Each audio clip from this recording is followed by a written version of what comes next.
Stop killing your colonies of bees. Do this instead.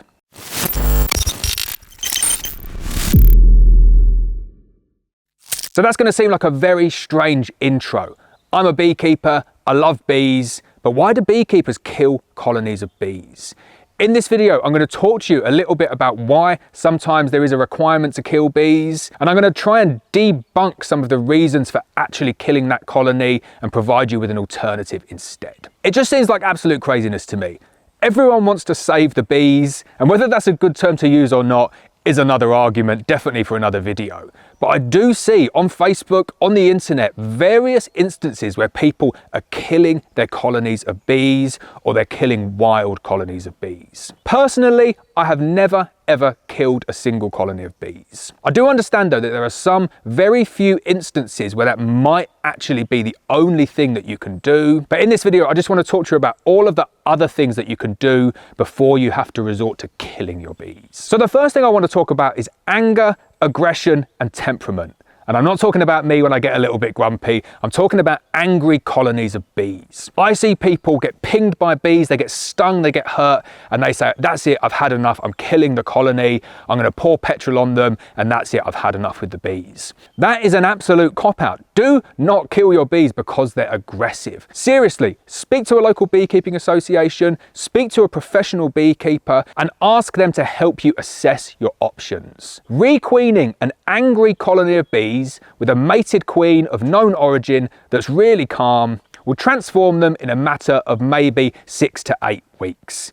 Definitely within 6 months, you will not have any of those horrible genetics left, and you've saved that colony of bees. You didn't need to kill it, and it's probably going to have cost you about £50. I'd say that's the #1 reason I see for people killing their colonies of bees. I would never kill a colony of bees because of that, and now I don't think you should do it either. Add a mated queen, or if you just don't want to keep bees anymore, give those bees away to a professional beekeeper. They will take care of them, they will sort them out. That's one colony of bees that isn't going to get killed. The next reason for killing a colony of bees is killing a wild colony of bees that has set up their home, set up their environment in somewhere that doesn't suit you. This could be in your porch, under your decking, in your chimney, anywhere that's unsuitable for humans, and you think, I don't like the bees buzzing around the place, I'm going to get a pest controller to come in and I'm going to get them to kill that colony of bees. That's also high up on the list as to why colonies of bees are killed. There is another option though, and this is becoming ever more popular in the US and the UK. So I was approached on my emails by a gentleman called Martin Belcher. He's a fan of the channel,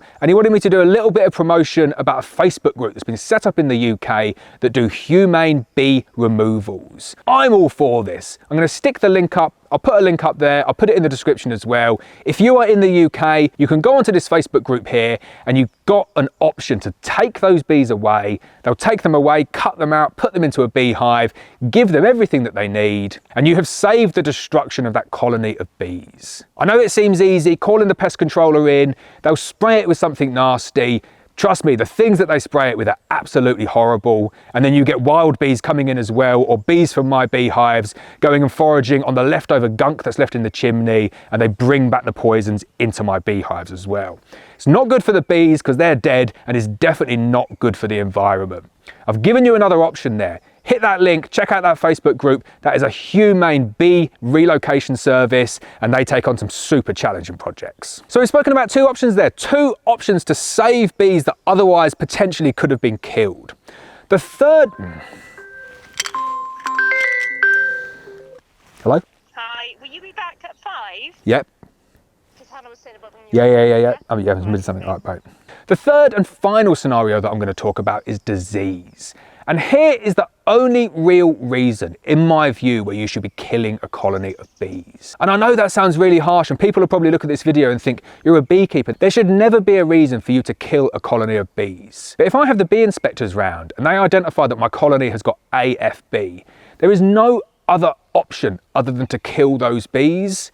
It seems a little bit harsh, it seems like a massive sacrifice, but what you're doing is you're sacrificing those bees for the greater good of all of the wild bees in the area, all of the bees within my apiary. AFB can spread really, really quickly, and the National Bee Unit in the UK are all over this to make sure that it doesn't spread, and all cases are identified quickly, and then all beehives within the surrounding areas are monitored for signs of AFB. So for me, I'd be quite comfortable killing a colony of bees because they had AFB. It would never feel right. I certainly wouldn't enjoy it.